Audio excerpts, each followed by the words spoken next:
screen? We can. I think this is my 89th Zoom since this whole pandemic, something like that. It's incredible. But Vince, I believe it's your 93rd. Not that I'm stalking, but it is. I was. That's scary.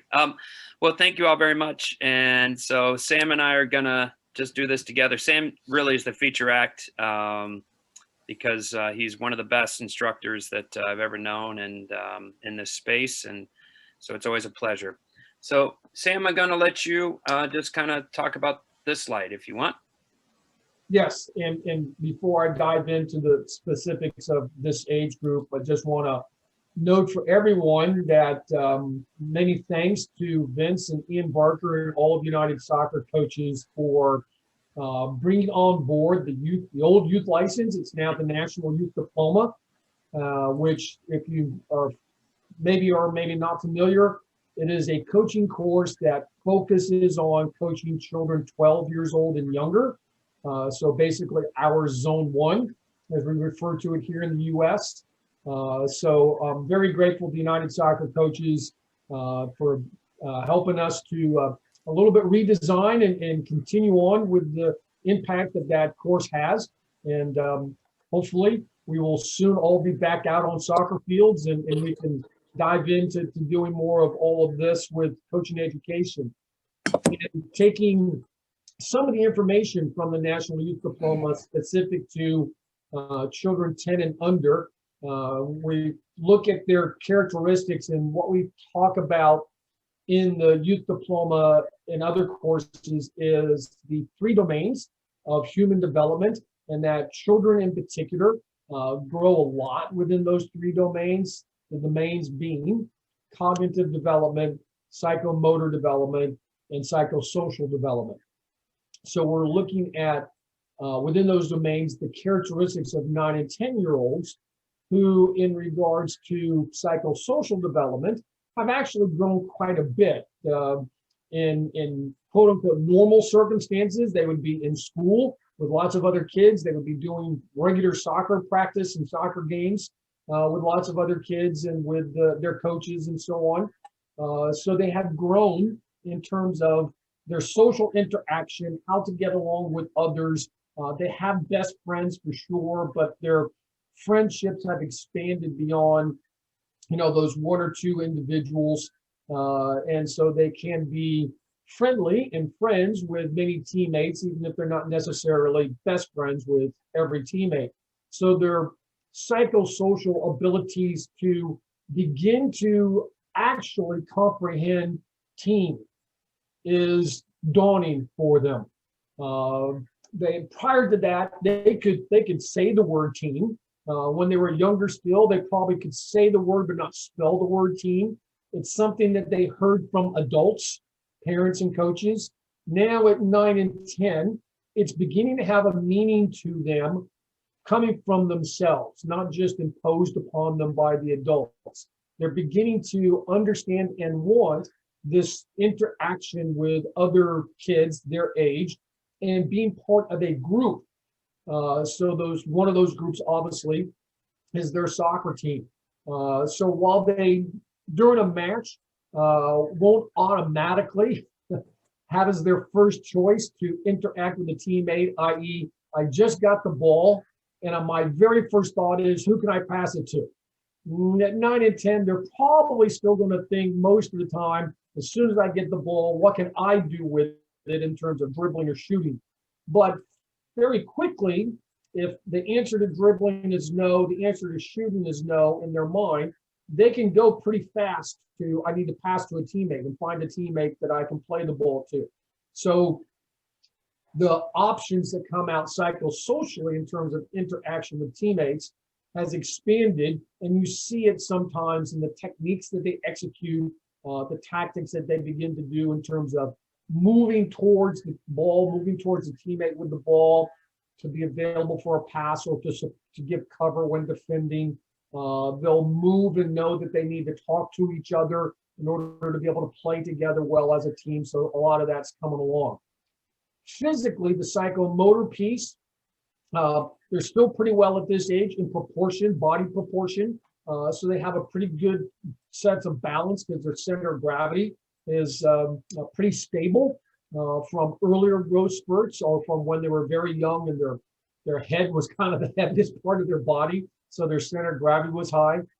Some of the girls will be going into their growth spurts, so their center of gravity will move and they will need some extra work on physical literacy. All of the kids this age need work at physical literacy. It can be a little bit more dynamic work at physical literacy now, things that work on mobile balance, things that work on agility, some body resistance, strength training that can go on, etc. But in terms of their psychomotor development, it's still important that most of that is achieved through playing game-like activities with the ball during training sessions.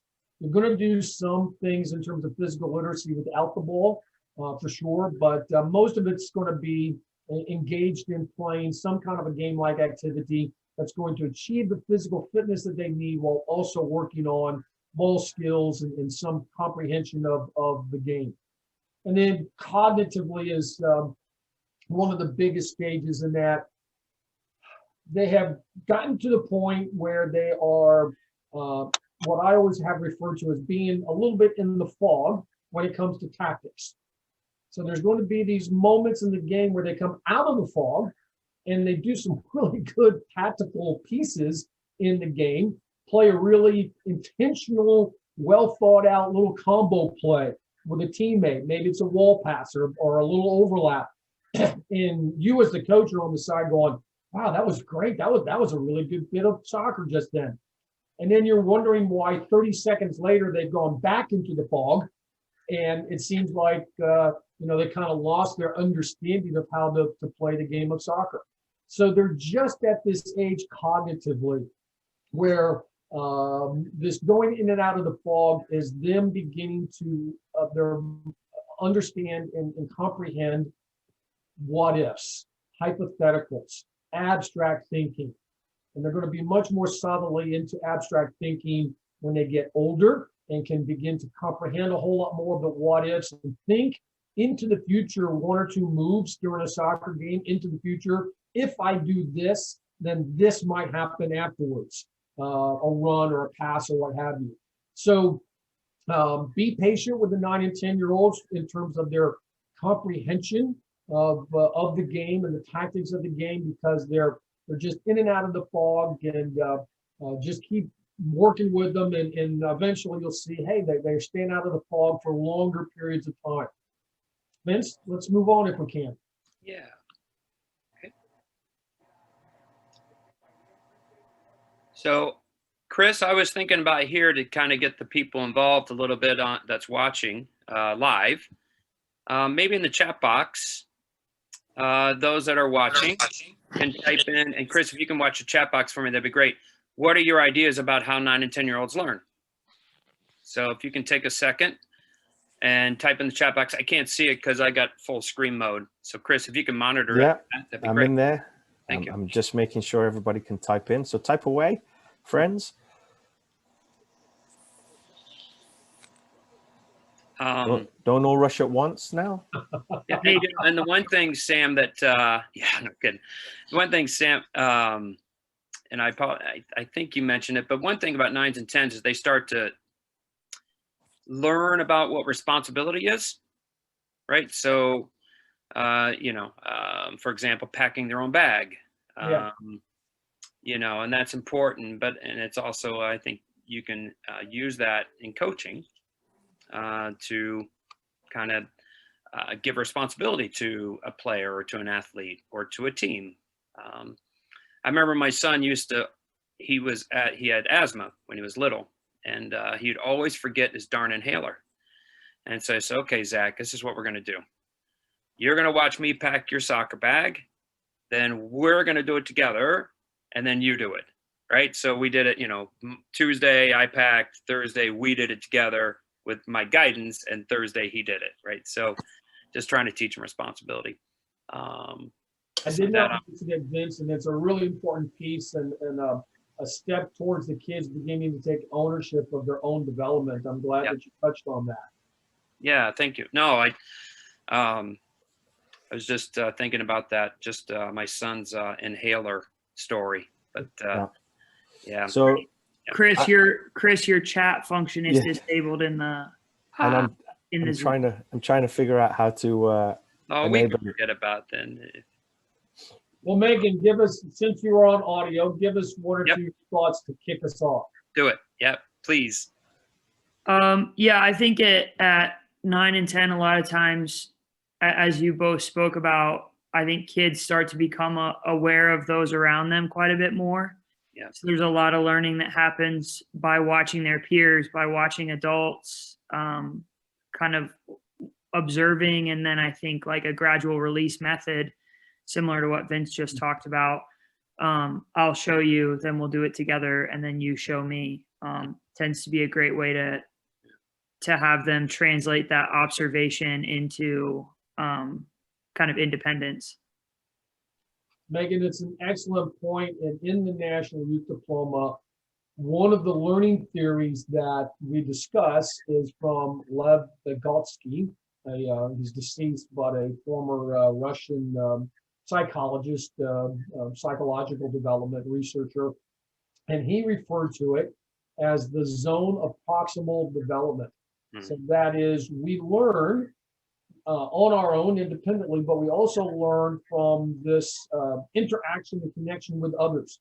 And it's very applicable in the sports setting, in the soccer team setting, where I'm learning from my teammates, I'm learning from my coaches, I'm also learning from opposing players who put different demands upon me in the game. And so collectively, that's all part of the zone of proximal development. And it's one of the arguments that I put forward as to why I think kids should be playing a whole lot more free soccer, that is pickup games, with a little bit of a range of ages in those pickup games, because you learn from the older and younger kids in the game. Yeah. Yep. Danny Pochet, you are muted. Were you going to say something about what your ideas are about how 9 and 10-year-olds learn? Yeah, I think in my experience, a lot of it has been the most successful times are when it's the show me, right? Where you're able to show them, but at the same time, help them understand, how that improves their game, how they become a key part of the team if they're able to execute something that we're trying to teach them. It's not the times where I've tried to, get them to do something because I think it's going to help them and they don't really understand has been the times I failed, but where I've been able to help them understand and talk through it in addition to the show me has been the most successful. Excellent.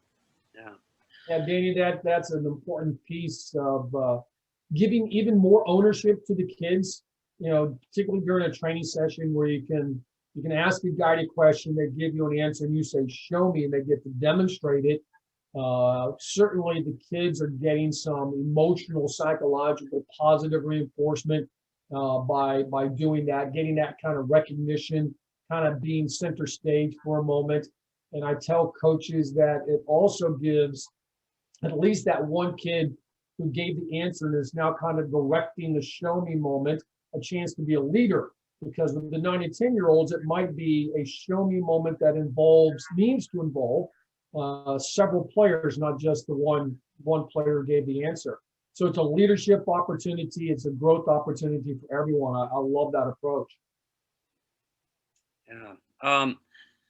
Yeah. Just to kind of add on, I mean, we design practices, and one thing I've been trying to get coaches to do is, in addition to designing a practice, within your lesson plan, can you write down, what do I want learning to look like today? What do I want learning to sound like today? And then maybe you just list a few things within your lesson plan, because a lot of times we list coaching points, and that could be daunting, right? If we try and spit out all those coaching points during a training session. But if we can just say, what does learning look like? What does learning sound like? And what are some words I'm listening, or what are some actions I'm looking for?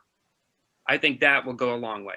So I think, just to jump off that, Vince and Sam, I think sometimes thinking about who we're going to ask the questions to, because everybody's got that group where you ask the question and it's the same child that's giving the coaching jargon back, right? So actually thinking about who we're going to ask the question to and at what time, and then who's going to build off of that question to make sure that the group's paying attention. So I think that's huge, right? What does it look like? What does it sound like? And here's an experiment that I've embarked on recently, and then challenge all the coaches on this. So if we stop a group and we say to them, hey, why do you think I stopped you? Right? I would say 9 times out of 10, the group is going to retort and give you negative answers. You stopped us because we weren't wide enough, we weren't this enough. But then, is that a reflection of the way we coach and why we stop things, right? We're almost deficit detectives as coaches, as opposed to finding the brilliant things and being the loudest when something's gone brilliant. I love that phrase, Chris, of deficit detectives. And you're absolutely right. We always want to step in with corrections. So it comes from the heart. It comes from a good place, because we're sincere about wanting to help players improve and grow within the game. And so we see a quote unquote mistake and we want to get in and give some information, give some guidance and that such. But it's not only equally important, perhaps more important, to have a few of those freeze moments or coach intervention moments on the positive that, hey, you just did that really well. Explain to me what you did. And it's funny that you'll find with this age group, the 9 and 10-year-olds, they will sometimes look back at you a little bit bewildered in that, yeah, we did it well, but we don't know how we did it. So it might take them a moment to explain it. Yeah. Yep. Yeah. Well, let's move on. Sam, what do you think? Yes, sir. All right. So this is something that a good friend of mine is a professor at Butler University in the education department, movement education. He teaches PE majors. And so he's been helping me with a lot of curriculum redesign. And he said, if you can get your coaches to let the athletes do most of the work, that would go a long way. And I think it's so, Megan mentioned it, right? Can we get them to kind of come up with some solutions and to a problem, as opposed to us always being the sage on the stage, right? And can we be more of a guide on the side? And so we look at these two pictures. Oops, sorry. And let me move my thing. So we have two different, pictures, right? One on the left, the coach talking to the players, is very traditional. It's talking at them. Maybe, this coach is asking questions. I don't know, but this is what it traditionally looks like. But if we let the athletes do the work, and like the picture on the lower right-hand corner with these girls, let them kind of come up with some problems with your guidance, I think that can go, just a really long way. And the other, just a little subtle thing, Chris and Sam, I picked up by a guy named Dr. John McCarthy, and he said this. He said, when coaches have players take a knee, it's a top-down approach. And he said 60% of kids under the age of 16 are going to go through some sort of trauma. And so a lot of times that trauma could come from an adult. So there's an unintended consequence as an adult to say, all right, take a knee, because the trauma could be coming from that adult. So I've learned just recently, right, and U.S. Soccer does really, a good job at this. I know at their courses, everybody stands up. We're in half of an arc, if you will, in front of the coach. You're not looking at the backs of someone's head. We're all on the same level. It's little, but it just makes people feel a little bit more safe. And Sam mentioned it, part of the team. And so I think it's something little that you can do when you do discussions as a group and with you as a coach, but then can we turn the game over to them a little bit, give them a problem to solve, or something like what we're seeing on the lower hand corner?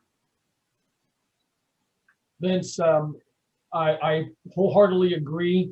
I think we have to find ways as coaches to have these positive group dynamics, even if it's just this pause in a training session, as we see the photo on the left with the coach and the boys. You know, there's all those little things that I think all of the coaches on the webinar here today know, but we need to continuously teach others and refine it. You know, get down where he's eye level with the kids, those sort of things. The piece that I would add is we'll assume that he's asked a guided question. Right. Yep. And perhaps is waiting for or listening to an answer.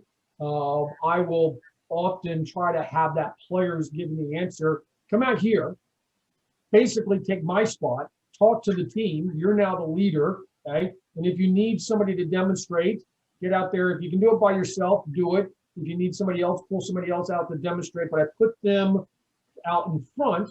Awesome. For exactly that reason, to build that time for them to take control of the situation.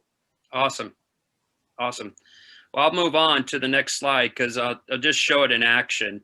So this is a guy by the name of Mark Bennett. I'm sure many of you on this might know who he is. I follow him on Twitter. Vince, have you ever met him? What? I have never met Mark, no. I'm going to introduce you via email, Vince. That'd be wonderful. Yeah, he's fantastic. Dr. Fritzetto, actually, the person I reference, he's the one that said, hey, you got to follow this guy. So this is rugby, and I have no idea what a ruck is and scrum and all that. So, but these kids do. So he's the coach is just an example of how a coach is allowing the players to access prior knowledge, but doing it in small groups. Try and intercept that. Can you hear it? Yeah, he does. They've got quite a few kickers. So if he's ready for back, anyone, Jed, one of you maybe. Ewan's always trying to manipulate space to get off the ramp to create. So where's the solution for that? We need to have good line speed to create less time on the ball. Yeah, but as a wall, so not just the whole team. Yeah, the whole team is good. And watch out for the offloads. I know Freddie does quite a lot. As we were saying with Sam, just with Shepard, just watch out for the rucks. We can get. What we need to do is like stay on them all the time. So like you know that they always run through and then they keep on running. Just stay. I'll send you a video of that too, Vince. Right, Thank you. Conclude, boys. 3 key points. We've been there 50 seconds now. Good. We need to stop. We need to try and intercept brooms, offloads, Okay, next one more, please, boys. We have to get to the breakdown as fast as we can. Right, well done. Fist bump, Coop. Somebody else. Bulgoff. Fall back in, because I've got quite a few kickers. Love it, well done. Right, I'll see you in 20 minutes. Enjoy. So I don't know about you and Chris, Sam. I mean, these are very mature young men when they use like words like manipulate and 3-syllable words. But for me, it shows a couple of things. Number one, he's kind of like what Megan was alluding to. I think, Megan, you were talking about maybe giving it over to them a little bit, letting them see what they come up with. But the coach wasn't away. You know, the coach was right there. You just can't see him. And at the end, he said, you know, it's been 50 seconds. In other words, he's taken 60 seconds of his time, giving them 50 seconds to discuss. And then the last 10 seconds were 3 key points. And go play and I'll see you in 20 minutes. Right. So it's you know, for a lot of coaches, it's hard to do this, though, I think, because we always want to try and instruct. And our vision with a coach is we're always the sage on the stage and not really the guide on the side. And I think there's a time to do both. But when they're starting to learn at 9 and 10, learn what being part of a team is and accepting others' viewpoints. And I think it's important that we start to do some small group stuff. But Sam and Chris? I'll let Sam go first, and then I'll add in a little point about the rush way. I think this is an excellent video clip. Obviously, the slightly different older age group than the group that we're talking about today, but you can do this sort of a thing with 9 and 10-year-olds. It's just that you might want to make it a group of 3 or 4 as opposed to 10 or whatever was the head count in this particular video clip. And coaches need to recognize that when they take this approach of, okay, here's the question or the challenge, get together in your group of 3 or 4 or 5, discuss it, come up with a solution. You've got 60 seconds and off they go. You actually are not giving up any control or authority as the coach. You're now taking that role of the guide on the side, and you must go to the groups and listen to what they're saying so that you can understand, are they going down a decent path? They might be going down a wrong solution, and you might know that it's a wrong solution, but you still need to let them experiment with it, learn through trial and error, come back, okay, that you tried that, it didn't quite work, get together again, and come up with another solution. In our sport, where it's a free-flowing transition game, this is crucial to the player's performance on game day to be able to solve these challenges on the field together. Yeah, and I think that's why, Sam, it's so important, like you said, giving them games-based, game-like activities, so they recognize these moments as opposed to dribble through these cones. So just a little bit about the rushway. At halftime, the coaches are meant to walk away and let the players talk about what's going well, what could be better. But then if we look at things, again, back to the deficit detectives, the coach will come in at halftime and list the things they're not doing.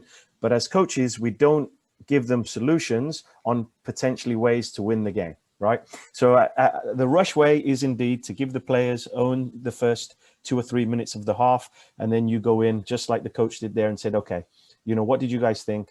What are the takeaways? What 2 things are we going to try and implement? Or what 3 things do you think we can to try and help us get the outcomes we're looking for? And then we do that. And we also, in training sessions with the groups that I've started to work with, I give them timeouts and I let them have superpowers and then give somebody like a kryptonite. So they think about those things and then they counter those powers. And we make it off Amy Price's work, Vince and Sam. I don't know whether you're familiar, but just off video game design and stuff like that. And Professor James G, etc. Just to live in their world a little more at 9 and 10, especially in the virtual world we're living in now, Sam, as you alluded to, with a lot of kids not in school doing things virtually and so on and so forth. Yeah. No, Rusty Earnshaw is one of the best too in that space with gamification and kind of game design. So I guess we can just move on. So this is so quiz for anybody. What movie is this from? Anybody? Anyone? Anyone? What movie? Ferris Bueller. There we go. Ferris Bueller. Basically what this slide is saying is that, let's just teach in small bits, 1 cue at a time. There's a little attention span equals the athlete's age plus 7 seconds. That's a range, right? So if they're 9 years old, you got about 16 seconds to get going, get your point across. Again, it's a range. But and just to kind of illustrate that, and we don't have the chat function though, do we? We don't, but people can maybe unmute. All right. So I tell you what, if you have a pen, pencil, paper, this is like my spousal unit when she gives me a grocery list. So we're going to pretend this. We're going to pretend that you've been sent to the store by your other, and you don't have your cell phone. You've got your cell phone at home. So you can't text your wife, so you can't have an out. And you didn't write it down. So you wait. How did we get the list though? If they can't text us and we forgot our phone? Because your spouse unit, before you leave the door. I'm messing with you, Vince. I'm good. No, I know, it's all right. Tells you, and I can keep adding on these parameters. But she says, or he says, right? Hey, get these things. So if you have a pen or pencil, paper, I'm going to show each one for about 3 seconds, 2 seconds maybe, and then they're going to go on. So here we go. Do the best you can and see if you can get them all. Oh, sorry. Wait till the end. So don't write them as they're going. So you're on your honor. Oh, you're going to have some cheaters, Vince. Yeah, I know, but that's okay. Here we go.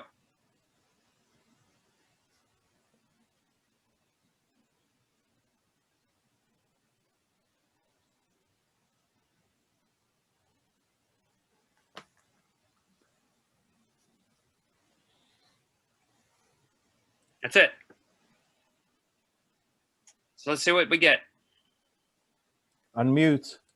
I'm going to ask someone, what was number 3? Dave's Killer Bread. Oh, NCIS has done his homework. Good job, Danny. Well What was done. number 7? Anybody? Doritos. Oof, that was Oof. number 5, but that was close. Still number 7. Anybody except Danny? Come on, John Gerard. You're muted, John. Iceberg lettuce. Ooh, We got another. ooh. That was Remember- 4. Last one. Number 1. Who remembers number 1? John, do you remember what number 1 was? No, I do not. 1% milk, if I wasn't mistaken. Well done. Well done. Yes. Cocoa wheats. Cocoa wheats, the last one. Number Yes. 7. That was the 7. Very good. That's the only one I wanted, so I remembered it. No, that's cool. So the point is, actually, so you all actually disputed the research, but the research actually says that kids usually remember the last thing said, or we remember the last one or the first one, or the ones we want to remember, right? Like Dave's Killer Bread or lettuce or whatever. There's something that kind of appeals to us. Cocoa wheats is like, you can't even buy it in the stores anymore. You got to buy it on Amazon. But I used to have it as a kid. And so it's a memorable little piece. But so the whole point is that if we give them too much, like we do an activity and we say, okay, this and this and this and this and this, you can forget it. When it comes to working memory, children can hold on to about 4 seconds or 4 units at a time. And that's even a lot, in my opinion, for about 10 seconds, but only if we do something with it.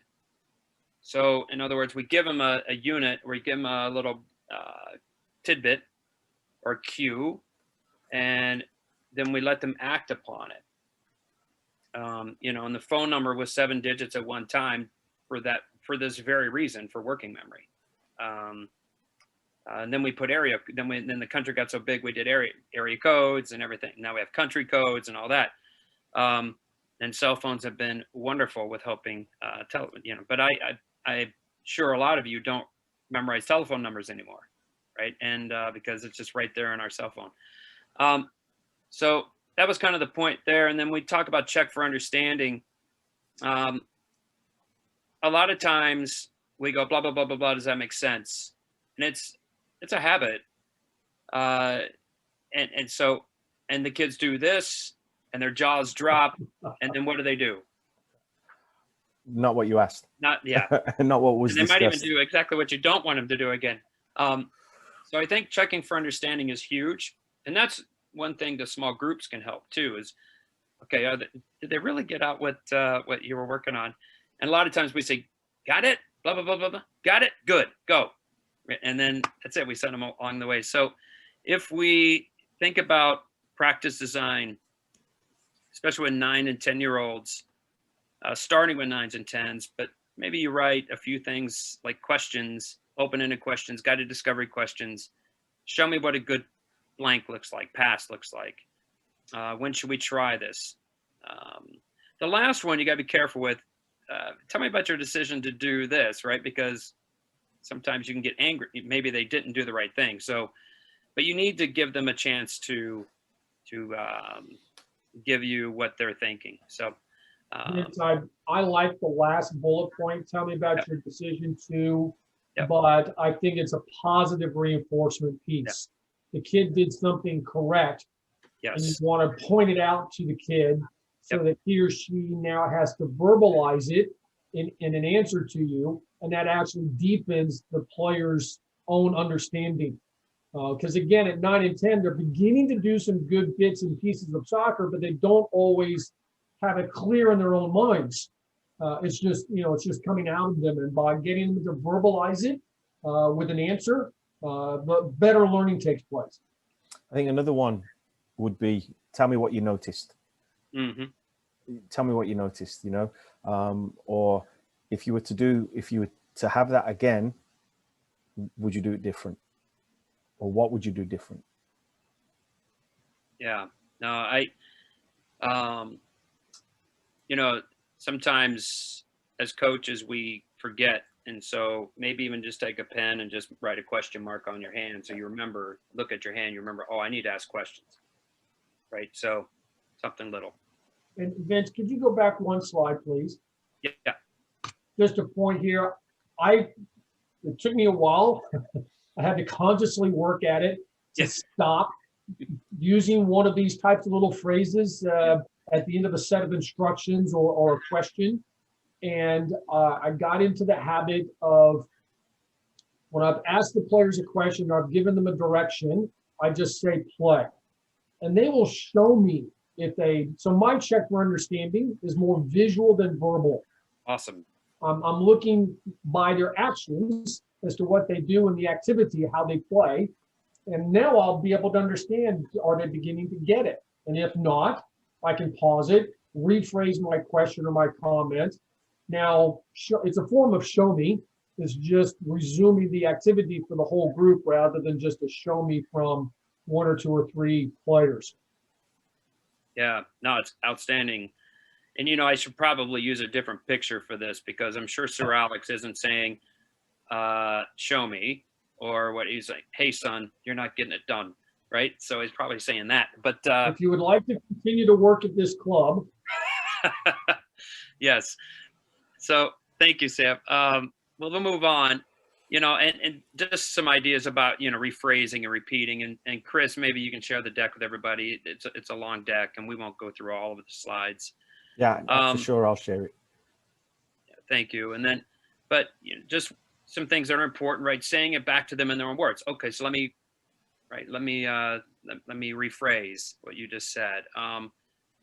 And just little things, I think, as coaches, I mean, it's just it's basically showing them that you care, right? And then we all know that no learning can take place without feedback, and that feedback can be in a lot of different ways. But from the late Rita Pearson, one of my favorite TED Talks, Every Child Deserves a Champion. She said, children don't learn from people they don't like. And it's so true. And that to me, I just always remember that line. So Sam, anything on this? No, it's all of the bullet points are very good. I would say that as a youth soccer coach, I could use what information I see on this slide in my discussions with parents of players, as well as with players in a training session or a match. It's just very good communication tool. Just to add on that, Vince, I think what I heard you say was, tell me if I got this right, but just saying what I heard you say, just to show that we're active listening. Because I think many people listen to respond as opposed to listen to understand. Yes. Yep. And a lot of times we react instead of responding. So very good. So I just wanted to show this out, and some of you on this may already know what this means, but when we talk about 9 and 10-year-olds, technically you start seeing an athlete, right? And so sometimes I think we tend to over instruct a little bit the biomechanics or the internal parts of a technique. So something that I've been trying to use a lot more is external focus of attention. And I was sharing with Chris and Sam before we got on. So I got this book for Christmas called The Language of Coaching by Nick Winkelman. And I recommend all of you to read it, or at least look at it if you get a chance. And in it, it's a lot of external focus of attention, but basically it's the effect of the technique. So a young player can see if she or he is doing it right just by simply the way the ball is moving, the way they're feeling, as opposed to, all right, heel down, toe up, and lock your ankle, hit the midline of the ball, put your non-kicking foot next to the ball, about 6 inches. I mean, forget all that. It's done. It's like the working man's gone.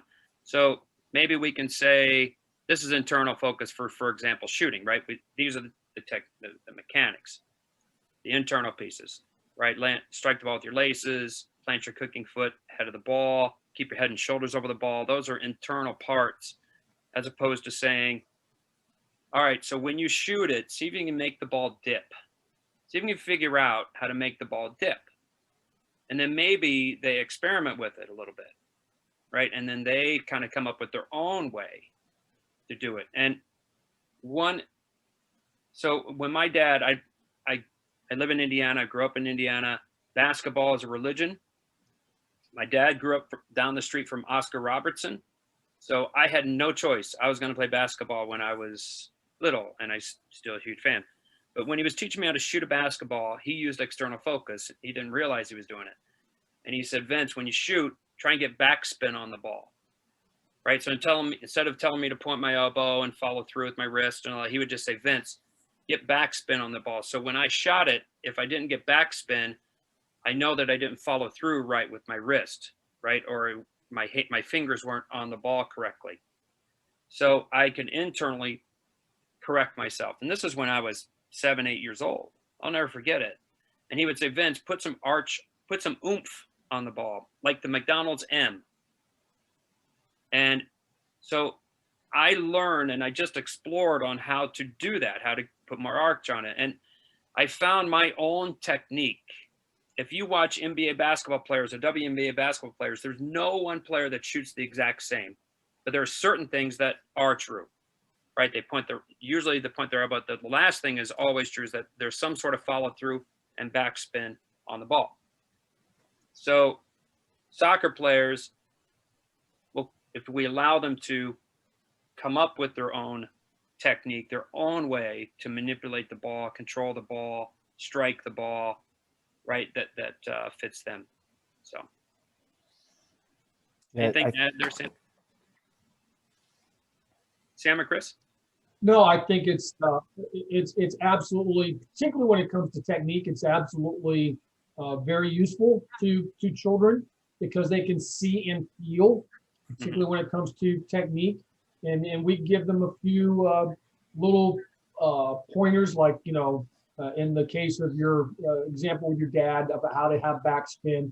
I think you can take the statements that you see on the screen under internal focus, and you could use them as a question as well as a statement. They work well in either form of verbal delivery to get the athlete, the player, to think about some of those things. And there's a number of different activities, game-like activities, that can be used in a training session that end up emphasizing some of these different technique points without necessarily making it a whole technical exercise of, as you said, a lesson in biomechanics on, walk this knee, do this, do that. The US OPC and a lady by the name of Aubrey Watts has done a lot of work, and science and research has shown that performance has improved when using external cues. And I know that they use tape for the archery people, and they would just say tape to tape, and they put tape on the shoulder and tape, so we use terms like when we want the kids to defend and get lower, we just say pet the small dogs, so they're getting lower automatically. Awesome. And it just makes learning a little bit stickier, and helps, because I think it was in Karate Kid, right? Wax on, wax off. That was primary external focus of cues. Answer the phone, block, So just simple things, I think, which again puts it into the child's world, makes things a little bit easier and stickier for them. Yeah, perfect analogy. Actually, the book, The Language of Coaching, has that Karate Kid example in there. It's brilliant. We have a raised hand. Danny, do you want to unmute and ask your question? Here we go. Yeah, I'd love to. Thanks. And I will admit, Chris beats me up on this all the time during our training sessions, but recommendations for, short of having a library or a list of these external cues to help kids at the 9 and 10-year-old, recommendations, how do you kind of come up with these? How do you develop these without resorting to saying, hey, go mark that defender? What recommendations for how to come up with the external cue that would help a kid at that age? I would ask a kid at that age, Danny. You know, just like we did with the U6s, would be something like get the candy, put it in the basket, which was put the ball in the goal for the younger kids. But I would think I would talk to your own kids. You know, what are they into? That would be my first thing, and then of course I'll turn it over to the true experts, Sam and Vince. Go ahead, Sam. Chris, I think your point is good, obviously, except for those coaches who don't have their own children at home, or their children are grown and away and that sort of thing. But I would say listen to the players. When you are normally listening to them talk to each other, or you've asked them a question during a training session and you're listening to their answers, listen to the words that they use, listen to their vocabulary, and try to copy some of that in these cues of external focus. Think about what are some of the things that they might have practical experience with in their life, and make that connection, make that comparison. Things outside of soccer that makes some sense to them. So the piece of what Chris just said of, get low to pet the small dog. Okay, most kids can relate to that. Maybe they've actually done it.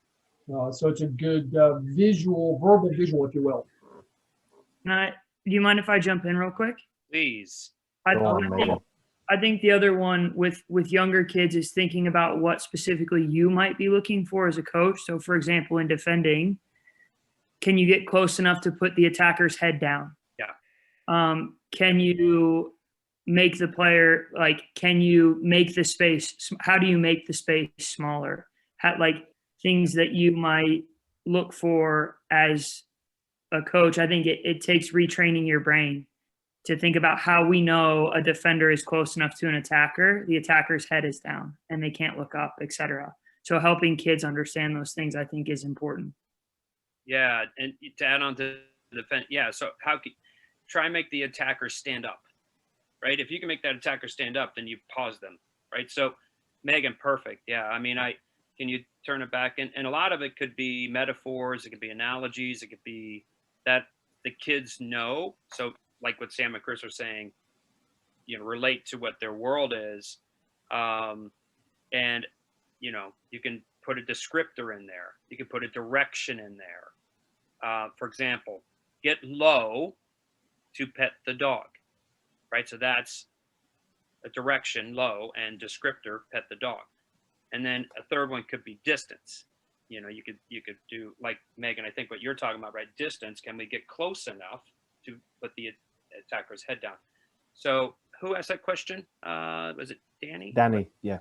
So description, distance, direction could be three ways that you can think about, okay, how can I phrase some of these questions, or some of these, how can I rephrase internal pieces to external? So I don't know if that helps or not, but anyway. Just a very simple one is, Sam and Vince, show me your logo. Yeah. And then that way, your shoulders automatically go back and your chest comes out. Just little simple ones. Yeah. Yeah. And here's just others. I mean, I've got some for receiving and, heading, when you head the ball to clear, right? Defensively, head the ball up in the sky, right? Try and hit a cloud, right? So in other words, head to clear. Lots of just different phrases that you can use. Sam, let's get into this games-based, if that's okay.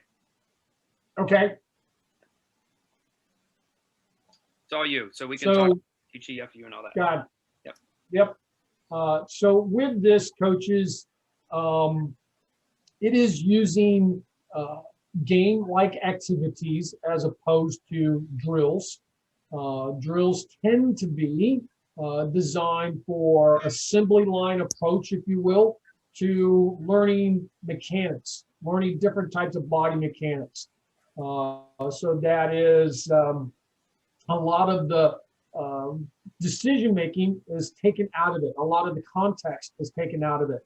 So the piece that we wanted to be sure that we hit upon here is about skill acquisition, that you can work on ball skills, you can work on technique inside of game-like activities, while also having the players be able to see the decision connected to the reality of the game, the situation that they're at in a game.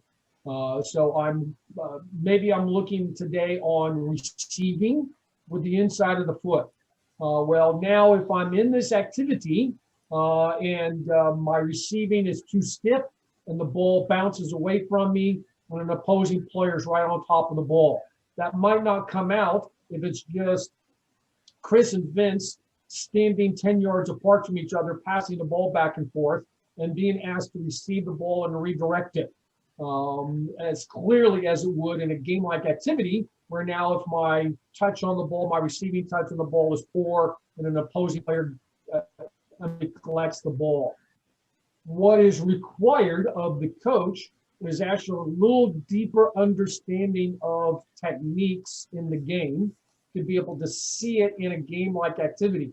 I think for a lot of beginner coaches, the drill, particularly when it comes to ball skills, is easier for the coach to see the biomechanics going on and to see potentially any mistakes and to make a comment, try to make a correction, as opposed to seeing the same technique executed, let's say in a 4 versus 4 game, where there's just a lot more moving parts and it's harder for the coach, particularly the beginner coach, to be able to see was it a technique mistake or was it a tactics mistake? So this brings me to also, please go and take a look at the research on teaching games for understanding. It's been around since the 80s. It first was used in physical education classes in England. But what has occurred with this teaching approach is that perhaps more sports coaches are using teaching games for understanding than physical education teachers. When you look at, again, the dynamics and the characteristics of soccer as a sport, teaching games for understanding is a really good method because it fits our sport. And it is talking about, don't work on technique in isolation. Put things into context so that technique is connected to the tactics, to the moment that you see going on in the game, the cues that you see in the game.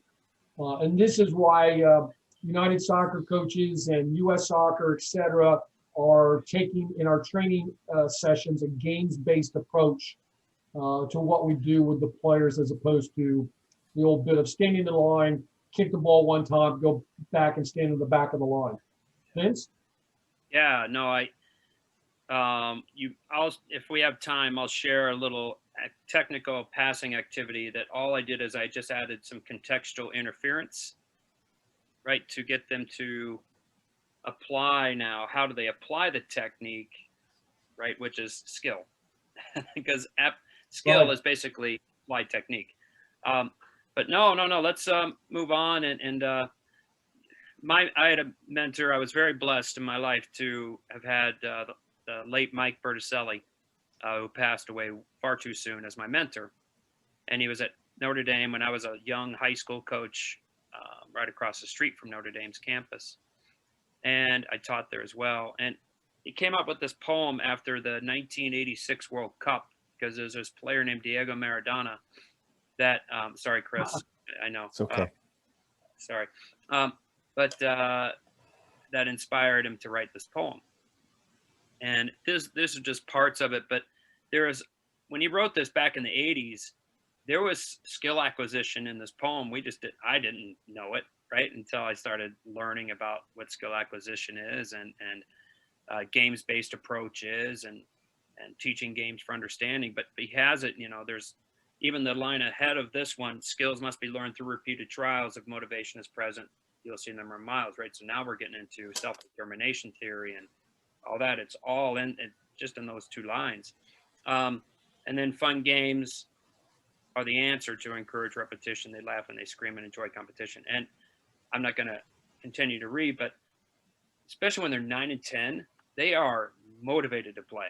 Like, they love to play, and they're actually, they actually might take it upon themselves a little bit if we give it to them, allow them to set up a pickup game. Now, we might have to show them what a pickup game looks like, but if we show them once or twice, then they'll pretty much get into it. But And then this is what Sam was talking about, right? You know, this is what we don't want. You know, we want children to have imaginations. And, you know, let's just get away from, you know, lines and waiting to shoot and all that. And just to continue on with the poem, you know, for those 9 and 10-year-old coaches that are watching this hopefully later, you know, I think sometimes when we coach 9s and 10s, they start to view, these 9s and 10s start to view competition sometimes a little more seriously. They do. Some shrug it off better than others, but my son, when he lost, he was ticked. I mean, it was a very silent, it was always a silent car ride home anyway. But boy, yeah, he had some anger problems that he finally grew out of. But, you know, at the end of the day, can we develop kids with skill? And this one here, right? Scholarships are given to players with great names, not to those who lost no games, right? So the emphasis on winning, in other words, can we get away from that? So these are just some games-based activities, and I'm gonna try and just annotate, see if I can get my annotate. There we go. So let me go back. So Sam was talking about, you know, can we just take a simple game of like a 4v4 game, and can we? I knew I was gonna do that. I'm so sorry. No worries. It's not like it's been recorded, Vince. Yeah, no pressure, Vince. It's all right, Vince. Take a lap. Yeah, here we go. No lines, no laps, no lectures. There we go. I'm struggling with this today, so. Okay. It's okay, gets you ready for Friday, Vince. Yeah, no kidding. So anyway, you can see that the goals are pushed off the field a little bit, and as opposed to being on the line. So what that's going to encourage them is to maybe pass the ball a little bit. So I just tell them they can't go off the field, right? They gotta score from in the field. But then you take the same game, and I just angle the goals a little bit. I just turn them in. So there's a mnemonic that actually this is from the U.S. Soccer Foundation, called REST. So when you think about an activity, what rules can I change? That's R. Rules can be, well, maybe I got to put a little constraint on it, or maybe I can challenge them a little bit. Or make what E is equipment. What can I do with the equipment? What equipment do I need? For 5 and 6-year-old coaches, right? Pool noodles are like awesome to have, right? As equipment. Because you can chase them with a pool noodle and tap their ball. But when they're 9 and 10, good luck, right? Because they're like past the pool noodle stage. S is space. What space can I change?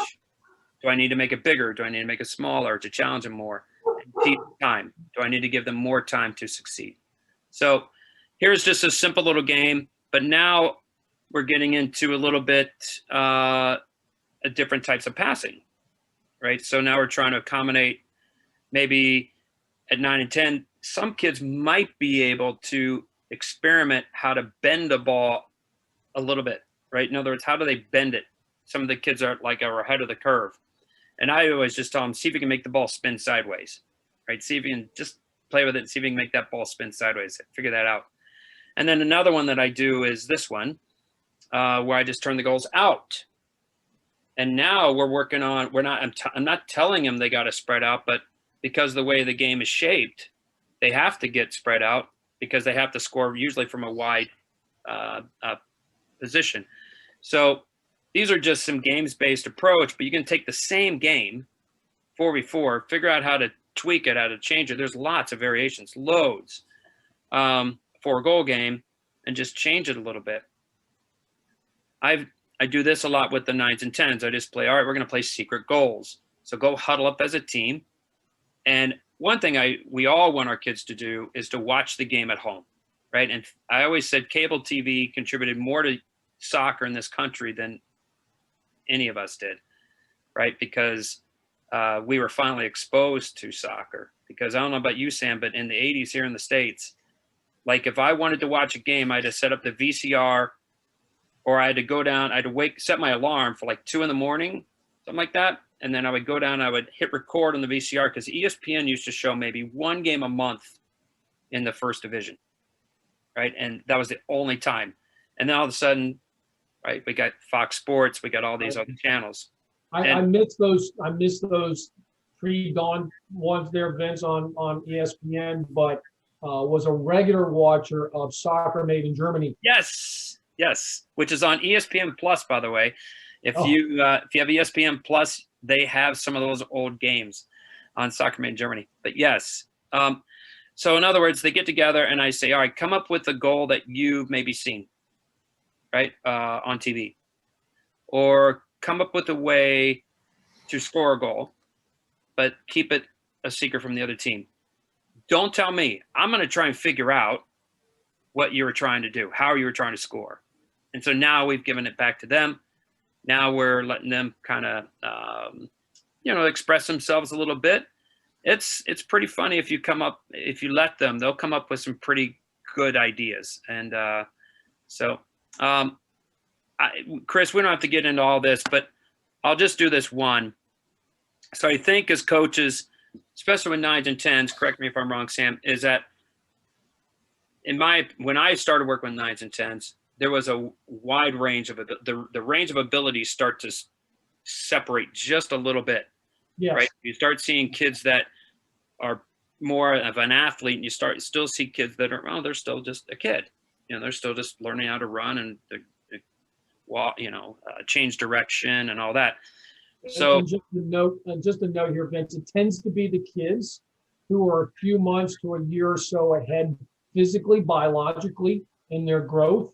Yep. So they just have a little bit more coordination because of the growth of the central nervous system, et cetera. And my caution here is that's the kid who sometimes is suddenly asked to be the franchise player. Yeah. And either too much is put onto that kid, too much expectation, too much psychological, emotional pressure, and or the rest of the team is a little bit shortchanged in their development because the coach says basically, get it to Joey Fastfeed up front and forget about everybody else. Yeah, it's just that caution with the early bloomers, just like we have to pay attention to the late bloomers. Yeah, absolutely. My son was a fat, pudgy kid, and he hates when I tell the story. And when he was 10, then please tell it. No. He was a 3-yard radius player. In other words, that if that ball wasn't in 3 yards of his feet, he wasn't getting it. But we got those kids, right? And but it's important that we like you said, we don't say, all right, give it to fast feet, right, and let them score. So I just have these levels, right, that I think when you create an activity, can you figure out a way to accommodate all levels?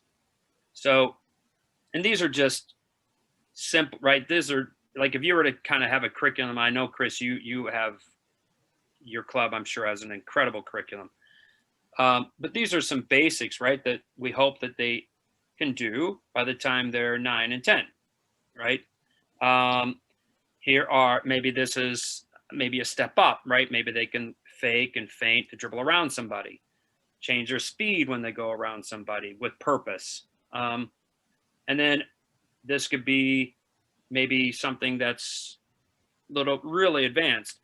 So as coaches, there's a saying from the Inner Game of Tennis, this phrase from the book, The Inner Game of Tennis: potential minus interference equals performance.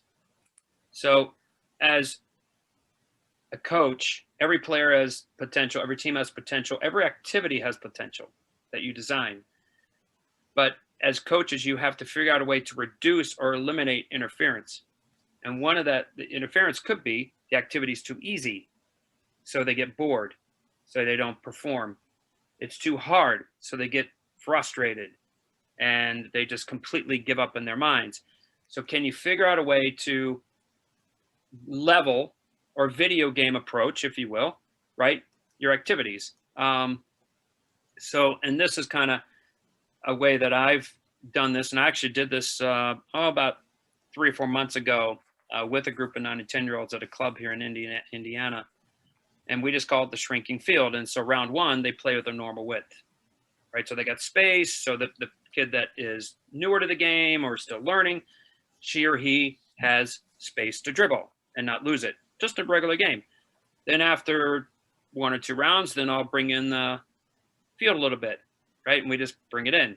and we just lift up the cones. We just bring it in 3. And I asked them. I remember I asked them. I said, "How far do you want to bring it in for level 2?" And they said, "Oh, let's bring it in 2 or 3 steps." So okay, so we did. So what that does is now maybe we see a different type of dribbling, right? As opposed to speed dribbling, for example, or now we see maybe they're manipulating the ball and they have to get around somebody, or they have to use an escape move to get out and create space.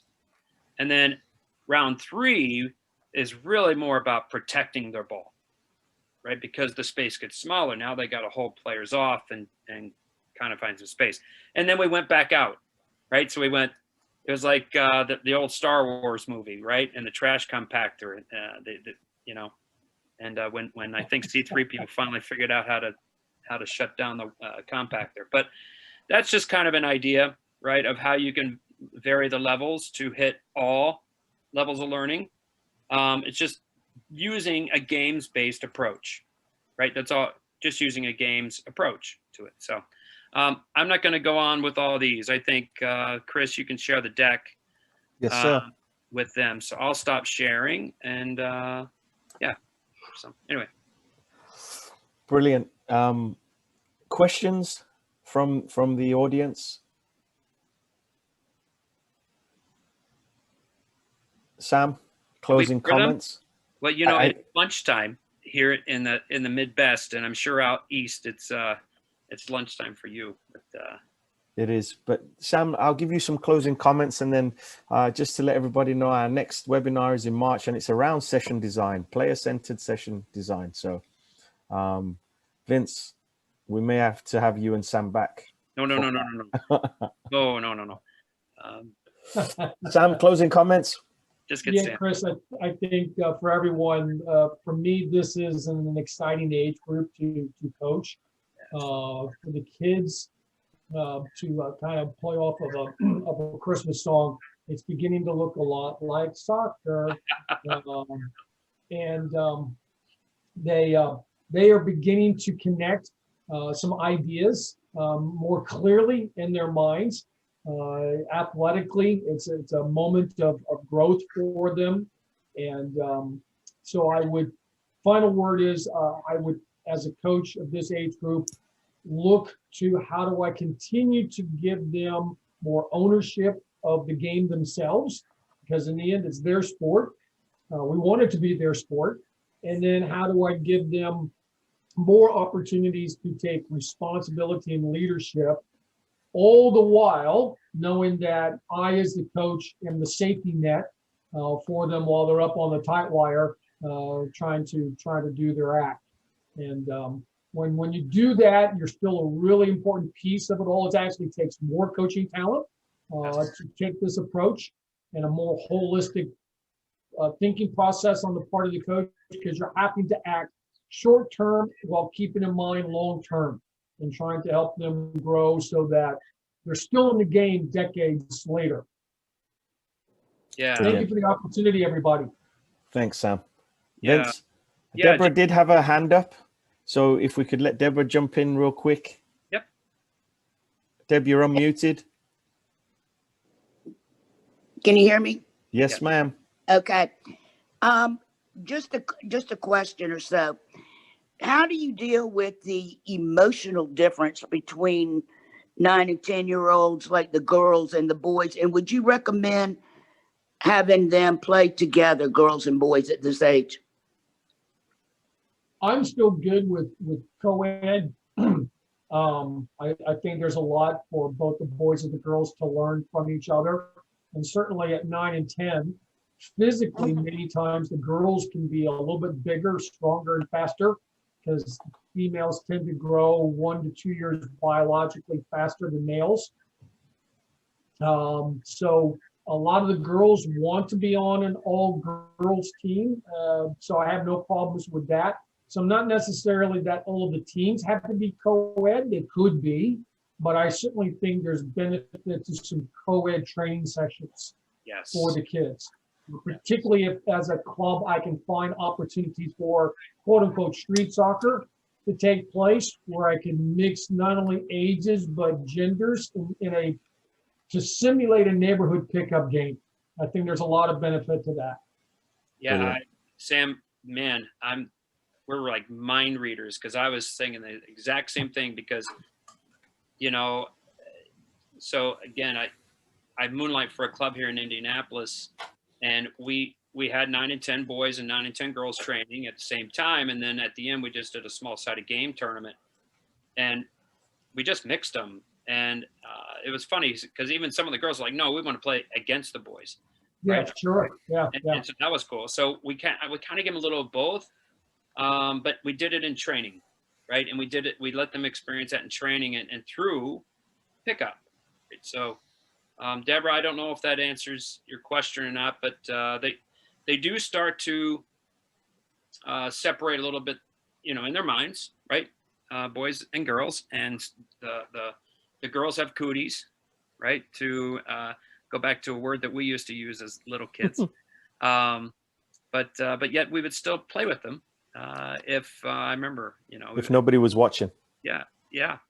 But I think it's just to summarize. I think it's knowing who's in front of you, right, and what it is they need. Some girls want to play with boys, some girls don't, as Sam and Vince said. So, but listen, I want to be sensitive, Vince. I want to give you the final words. Thank you both. Thank you everybody for joining us. Thank you everybody who will watch this later. Final words by Mr. Vince Ganzberg. No.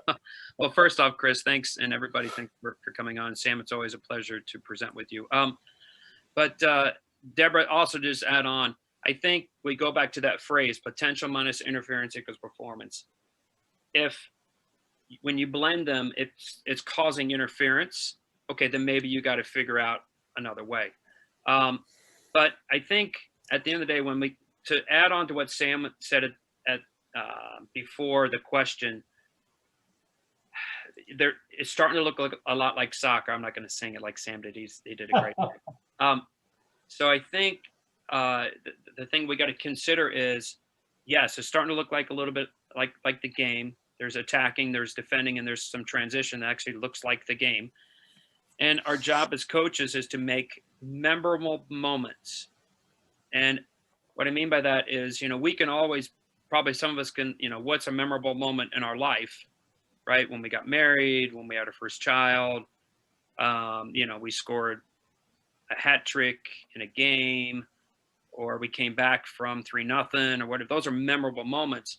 But a lot of us can't remember what we did maybe last week at this time, right? And so I think every practice, can we figure out ways to make those memorable moments from a technical standpoint, tactical standpoint, a physical standpoint, and a psychological standpoint, you know, and also just from us as coaches, right, as human beings, and make sure that no kid walks around with a hole in their heart. And can we be coaches with heart that helps players that need heart? And I think that it's really important that, yes, we're teaching soccer, but we're coaching kids, and you're really doing that at 9 and 10. You know, it should be the kid first, then soccer second. So. Fantastic. And I think that is a absolutely great place to finish. And I can't thank you both enough. And thanks everybody for joining us, and everybody who will watch this later. Vince and Sam, you've been magnificent as usual. And we'll get the views, and we'll share this video with you when it's done as well. And good luck to both of you, and thank you. And thanks for being a part of my journey and helping shaping who I am as a coach and as a person. Thank you, Chris. Thank you to all of you for everything that you're doing for the game. Thank you. Thanks, guys. Thanks, guys.